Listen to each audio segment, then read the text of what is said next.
انہوں نے کہا کہ اے نوجوان، تم نے یہ جو باتیں بتائی ہیں یہ سن کر میرا دل بہت خوش ہوا ہے، اور میں نے یہ خصوصیات جو تم میں دیکھی ہیں یہ اللہ کے ولیوں کی خصوصیات ہیں، یہ اللہ کے خاص بندوں میں ہوتی ہیں، کیونکہ وہ اپنے کام کو ہمیشہ دیانتداری سے کرتے ہیں، وہ اپنے مالک کی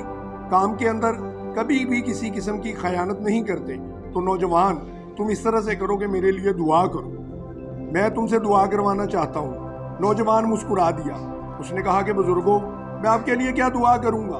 میں نے تو برسوں پہلے ایک دعا کی تھی، میری وہ دعا پوری نہیں ہوئی، تو میں آپ کے لیے دعا نہیں کر سکتا۔ بزرگ نے کہا، نہیں بیٹا، میں جانتا ہوں، میں نے زندگی کے بہت سارے سال گزار لیے ہیں۔ تو اس نوجوان نے کہا کہ بابا جی، میں آپ کو پہلے بھی بتا چکا ہوں کہ میں نے تو دعا کی تھی، میری اپنی دعا قبول ہی نہیں ہوئی۔ تو بابا جی نے کہا کہ بیٹا بتاؤ تم نے کیا دعا کی تھی؟ اس لڑکے نے کہا کہ میں نے یہ دعا کی تھی، میرے پاس یہاں پر لوگ آتے ہیں، وہ بتاتے ہیں کہ بلخ کے اندر ابراہیم ادھم رحمۃ اللہ علیہ کے نام کا ایک بزرگ رہتا ہے، بڑا نیک اور پارسا اور نامی گرامی بزرگ ہے۔ تو میں نے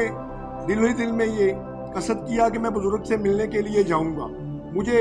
ابراہیم ادھم سے ملنے کا بہت شوق تھا، لیکن کیونکہ آپ جانتے ہیں کہ میں ایک غریب آدمی ہوں، میں اپنے مالک کا سارا دن کام کرتا ہوں، میرے لیے یہاں سے نکلنا ممکن نہیں ہے، کیونکہ اگر میں ایک دن بھی مزدوری نہیں کروں گا تو میرے بچے جو ہے وہ بھوکے رہ جائیں گے، اس لیے میں یہاں سے نکل ہی نہیں سکتا۔ تو میری تو یہ دعا قبول نہیں ہوئی، میں آپ کے لیے کیا دعا کروں؟ جب یہ بات سنی تو اس بزرگ نے کہا کہ بیٹا، مجھے اب سمجھ آئی میں یہاں پر سفر کر کے کیوں آیا ہوں، کیونکہ میرا تو یہاں پر آنے کا کوئی مقصد ہی نہیں تھا، لیکن مجھے آج پتا چلا کہ مجھے ذات باری تعالیٰ نے صرف تم سے ملوانے کے لیے یہاں پر بلایا ہے۔ میں ہی وہی ابراہیم ادھم ہوں جس سے ملنے کی تم نے خواہش کی تھی،